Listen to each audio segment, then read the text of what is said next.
The support role has just been changed forever with the release of the hottest new Overwatch character Lifeweaver. Legitimately, he will change the game because he does things no other character can do. I'm sure if you're watching this video, you've already seen him and his abilities, given that he's been out for a couple weeks now. Well, you see, as soon as he was released and I was going to get some background footage for this video, I knew that Lifeweaver would get a major revamp. It was pretty obvious to me that there was no way Lifeweaver would be put into ranked mode without some major changes, but with his wonky controls and pretty weak stats. One example of a major change, his hero passive Parting Gift, is completely gone. Given all that, I decided to hold off on releasing a video until this educational guide, so I can use footage from the new update in ranked, despite the complaints of all my teammates. For those of you who already know how he worked, I'll explain the new changes as part of the rest of the guide. First, let's start with the basics by talking about his abilities. Starting with his pedal platform, this is a platform that Lifeweaver can set on the ground and will lift up any character, whether friendly or an enemy, pretty high into the air. The lift reminds me of a May wall. Enemies can break it and only has 400 health, but you can use it to reach high ground or even as your own personal high ground shield, though enemies can still shoot you from the right angle. One of the ways to use it is to save yourself. If you find yourself in a tricky situation, just float on out of there. You can leave it on the ground forever until someone steps on it, and after triggered, it lasts for 10 seconds or until you cancel it. One way to get the most value out of it is to throw it at the start of a fight somewhere you can retreat to, so that way the cooldown gets done faster. You can also use it to boost low mobility teammates up somewhere. It's important to note that you can ping it for your team, so ping it when you want your teammates to notice it, but everyone will probably just ignore it, so use it as a personal escape. I've personally had a great time avoiding nanoblading Genjis. Pedal platform is by default bound to shift now instead of right click. Next up is Lifeweaver's Rejuvenating Dash, which is basically exactly the same as Hanzo's Dash, where you press space while in the air to activate it. The use cases are simple. Use it either to avoid damage, reposition quickly, or make a jump you otherwise couldn't. But it also heals you for 25 health, so that's something. And finally, Life Grip. Life Grip is going to be Lifeweaver's big playmaking ability. It puts a temporary shield around allies and then pulls them to you. It can go way up or down and is meant to be a way to save your teammate who's too far away from you. This will be useful when a tank goes too far into the enemy backline or when a teammate lacks mobility to get to safety. I won't lie, it's still a little worrying how easy it is to suddenly move your team around at will, but so far I've seen very few people trolling with it, intentionally at least.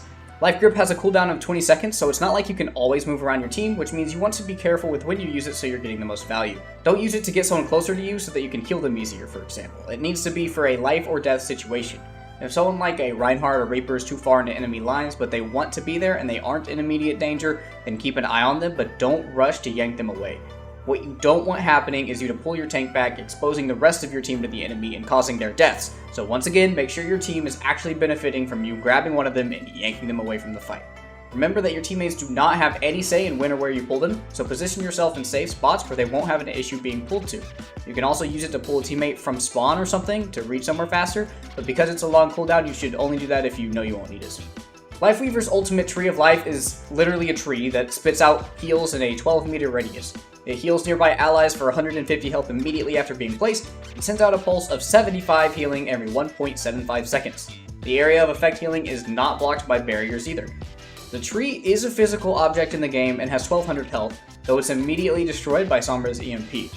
Use it whenever your team needs more sustain and healing than you can provide. It's not as good as Zenyatta's Transcendence, so just use it when you get it.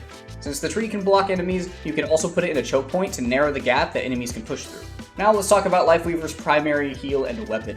His primary heal is called Healing Blossom, and it's kinda wacky. You charge it up, then toss a projectile heal towards an ally, and it does soft block, so it's not too hard to hit.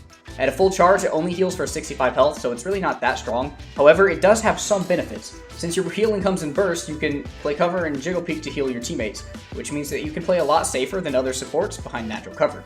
You don't have any speed reduction while charging it up, but if you hold it for too long, you move slower, so you don't always walk around with the heal ready. It has 20 charges, though you rarely need to reload since you throw out the heal so slowly. In the most recent update, Lifeweaver's weapon, Thorn Volley, got changed to his alternate fire, which is right-click on mouse and keyboard. It shoots out a bunch of tiny thorn projectiles, pretty much like the Sunflower from Plants vs. Zombies Garden Warfare, if you know what I mean. The spread on this gun was recently reduced, so Lifeweaver is actually quite capable of going on the offense and taking duels. However, you should probably be healing and playing passive most of the time, since you can only save your teammates if you're alive. Both his Healing Blossom and Thorn Volley reload automatically after 2.5 seconds when the other one's in use. So what is your objective as Lifeweaver? Cover is super important, not only because of how easy it is to heal your teammates around walls, but also because of his Life Grip ability. You want to play in positions that your teammates will be safe being pulled to. If you grab your tank away from the enemy backline just to have him at the edge of the map where the enemy tank can knock him off, maybe don't do that. You'll also want to be close to a pedal platform that can give you makeshift high ground or get you away from the fight entirely.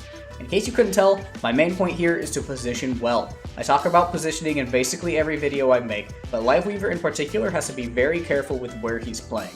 Almost everything he does is affected by where on the battlefield he is.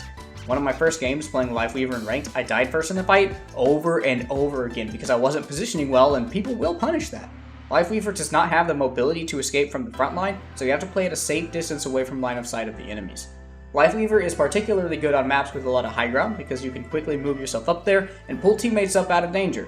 Be careful to avoid the trap of not following your team though. You still want to be proactive.